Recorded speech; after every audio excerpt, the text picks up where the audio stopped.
name's Colleen Eddy. And I'm Cait Daives. And we're both team Beachbody coaches. And we wanted to make a video for you guys today that would help you build your Beachbody business. We always get asked the same questions of, Colleen, Caitlin, what can I do to help build my business so that I have a thriving business? And we just wanted to give you guys a few little things that really helped us get started and what we've learned and just grown through our stories. And so I think the coolest part about this business is when you get to meet like-minded people who really want to do awesome things in life. And people come to us, they say, what do you do as a coach? And we keep it simple, to be honest. I mean, we love Beachbody products, so we do at-home fitness programs, we focus on our meal plans, we drink Shakeology, and then we connect with like-minded people on social media. And that's actually how we met. Yep, we met through Colleen and I followed each other on Instagram, and she reached out over Facebook like a month ago maybe. Yep. And she just came up for our Portland Super Saturday and she stayed with me, and like now we're best friends. Best friends. You have to love, what is it called? Autocorrect. Or... Yeah, autocorrect. Yeah, autocorrect. On iPhones. On iPhones. I was texting her like, oh, best friends, and it came out best friends. So now it's our inside joke. But I'm actually with her at her house in Portland. I live in Lake Tahoe, California, so I drove about 10 and a half hours to come up here to see her and her team and the awesome Super Saturday event that they had for Team Beachbody. They have them every quarter. And I was a guest speaker for the topic of mastering your mindset. So she was so nice to let me stay at her house. Of course. I knew you weren't some crazy killer or anything. So. Only sometimes.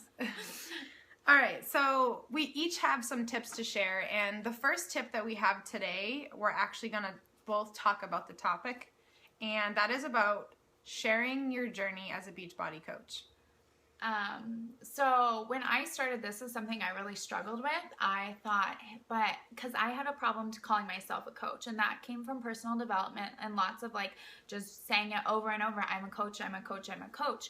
And, but I really started to believe it when I was able to share my journey and share my story with not only health and fitness, but with different parts of my life. When I got vulnerable and when I told things, when I got uncomfortable, a lot of people say the red line starts at the end of your comfort zone, and you want to push past that red line. That's when you really see this business, like the magic really happen. So when I got uncomfortable and I started sharing my journey and about how I struggled with some knee issues and family life growing up and stuff like that, people are like, oh shit, I'm sorry. Oh, this girl's really relatable. Like she just started just like me. Like I didn't go to college. I worked retail full time, and now I work from home. So just getting out there and getting really uncomfortable can be the scariest thing, but it also can produce the best results in this business. It's so true. And I have a little note card here so I stay on track. I have to have those, otherwise I go on crazy tangents. And so part of sharing your journey, I always remind coaches, it's our job to help other people. And if we're not willing to share our journey, that means I'm not willing to help someone. So by me being at my goal weight at the end, that's not what someone looks for. They actually want to struggle with you, as odd as that sounds. But from day one, we all know what it's like to do a program in the first week. It's not easy. So they want to hear from you, and they want to know that you're struggling, that you had a cheat meal, that you were staring down that brownie and it called your name and you just had to eat it. Those are the things that you want to share with people.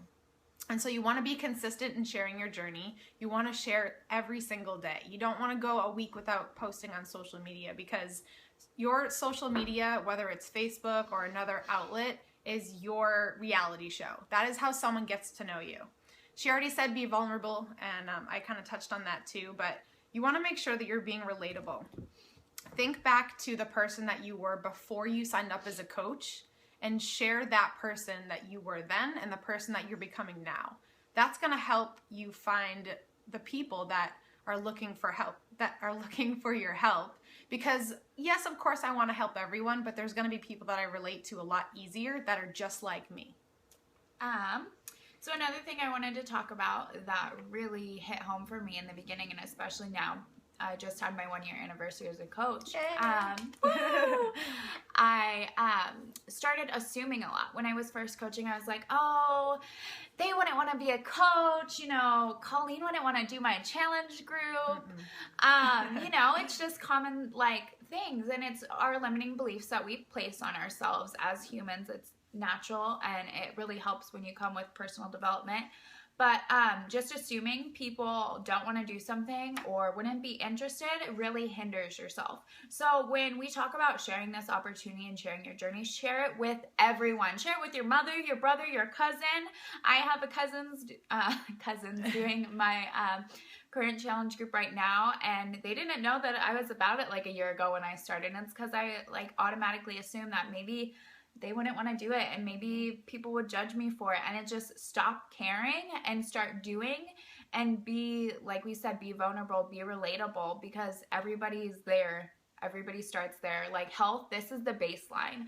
This business, this is like another branch on it, and it offers so many things. So like Colleen said, when we're not sharing it with people, we're really hurting people. So don't assume that anybody doesn't want to do this, because it will surprise you and people will come back to you all the time. And I actually have a little funny story, more like a sentence, but I bought a challenge pack from my upline coach and I returned it. And so when I came back to her saying, I want to work the business, can you imagine how serious she took me? She didn't take me serious at all. Rightfully so, of course. And then I ended up being one of her rock star coaches. So I think that's really cool when people can really, you never know. The point is, you never know who's going to be a rock star coach. And I forgot to also share with you guys that people don't buy what you do, so the products. People aren't going to necessarily just come to you for Shakeology because they want superfoods. They're really honestly going to buy why you're doing it. So I, as a new coach, maybe you're a new coach, never forget to share your why. So for me, I don't want to go back to my corporate job. I don't want to go back to being unhealthy and unhappy and living in a gossip life, which with a bunch of people, if I could talk today, that don't really care about me. Now I have hundreds and thousands of people that are just like me as coaches. So always share your why. Why are you doing this? Why are you in it? And it's not just one day that you're going to share it. You're going to continually share it. Can I add something to that really Of course. quick? Your why evolves. We're going to talk about other stuff that like kind of continues with this coaching business as well, but that is always going to change. Like when I first started coaching, it was like, hey, I want to get my Shakeology paid for. I want to maybe cut back on my hours, but now it's consistently like growing, and now I've quit my full-time retail job. Woo! And so, like I've got a new why now. It just keeps evolving, and don't be afraid of it either. Like it should be something that physically scares you. It's but true. yeah. Some people want to make extra supplemental income, and some people want to make $1 million. Everyone has different goals, so be sure to share whatever your why is. I'll share my second tip because my first tip was really long.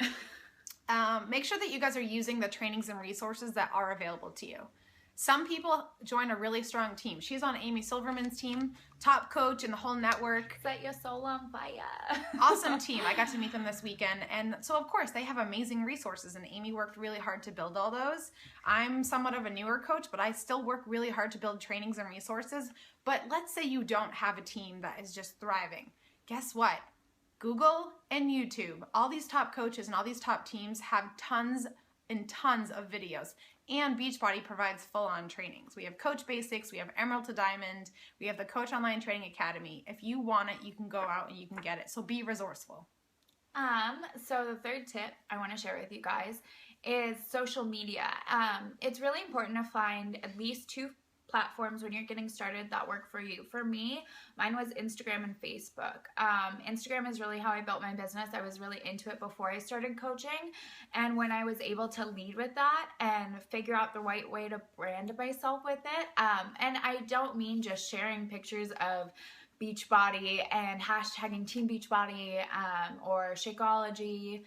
I mean like branding things to fit my lifestyle. I will say like I run like a paleo positivity test group or something that fits my brand, because that's the way I lead with my brand. Because like Colleen said, people come for why you do it, not what you're doing. So people can buy the 21-day fix online. People can buy Shakeology online, but they want you as your coach. So when you find a way on your social media, and you can follow other coaches, that was how I did for me. Like I found like 3 solid coaches that I like connected to their brand, and I found a way to tweak it to fit myself and grow it from there. And that's how I've built a lot of my team, how I've gotten a lot of my challengers. And but don't just stick to one thing. I mean, things are always evolving and always growing. Like we know Facebook is cracking down on some stuff right now, so that's why it's important. Like I started doing YouTube videos because Colleen's like a badass YouTuber, and you know, there's all these other formats, but find two that you really like.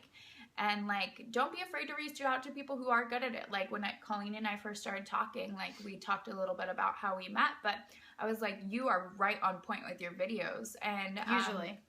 Most of the time. I mean, all the ones I've seen. And so I was like, this is something that I need help with. So we gave each other tips. And that's kind of another thing I kind of want to tie into this is success partners. And you don't have to have one. That's another thing that evolves with this business is having a success partner and not an excuse partner. There's somebody who you're going to meet up with that's going to be like, dang, you know, I didn't hit Success Club 2. Like, it was just really hard. And, you know, I just like felt like it was a tough month, so I didn't do it. But a success partner is going to be like, well, what are your goals? What are you going to do to achieve your goals? How many people are you talking to? How many videos are you making? How many people are you reaching out to a day? Like you want somebody who is going to be there, and it can be different things. Like say I struggled with hitting Success Club, but I was good at recruiting, and Colleen was like awesome at Success Club. So we would like trade tips on that. Collaborating is huge, like we're doing right now. Super fun, of course, but yeah, you really get both sides of the story and new perspectives. And it can be good to have somebody like on your team, and like there are different points for it. Like Colleen and I mash up for different things, but I have also other success partners, and I know she does as well. But so I just want to tie that in there. Yeah, success partners are huge. They're going to basically push you in this business because you're doing this business at home in a way on your own. You're your own boss. You don't have a manager. You don't have, you know, someone else telling you what to do. So success partners really help hold you accountable. And then my point number 3 for my biggest tip that I could ever offer anyone in life and in business is mastering your mindset. And I'm not going to go into it too deep because I have actually lots of videos on my YouTube channel for that. But that is the number 1 tip secret to success. Because let's say we had the best training in the world, like our team put together solid training. If I don't believe and know that I can actually achieve the goals that I put down on paper, they don't matter. The trainings don't matter. So you have to master your mindset and know and believe that when things get tough and when things get hard, that you can do it because someone else has done it before. If you don't believe that deep down inside, that's where personal development comes in, focusing on positive affirmations, talking yourself through it, and you always have to see the positive. Even in the most difficult times, there's always a silver lining. And even when you think there's not, there always is. That's changed my life personally. I also want to add in, like, if you are really struggling with something and you feel like you can't tie it into what you're doing, like I lost a family member earlier over the holidays, and it really hit me hard. But if I had been working retail and I had to show up and I had to put on a fake smile, I would have like been completely destroyed. But I was able to work from home, and I was able to tie that into what I was doing and be so grateful and so thankful. And it's just those little things like that. Like, even like she said, no matter what situation you're in, you're always going to find that silver lining. And it can take talking to someone else in this business, sometimes like your success partner or just another coach, and being like, you know what? But then you're like, well, we have this awesome opportunity to grow and keep going. So that's what you need to do. Yeah. So thanks for watching our video for tips on building your Beachbody business. There's so many things going through our head when we do these videos because we get really excited, but those are the 3 things that we individually think will help you grow your business. So Thank you. Bye guys. See ya.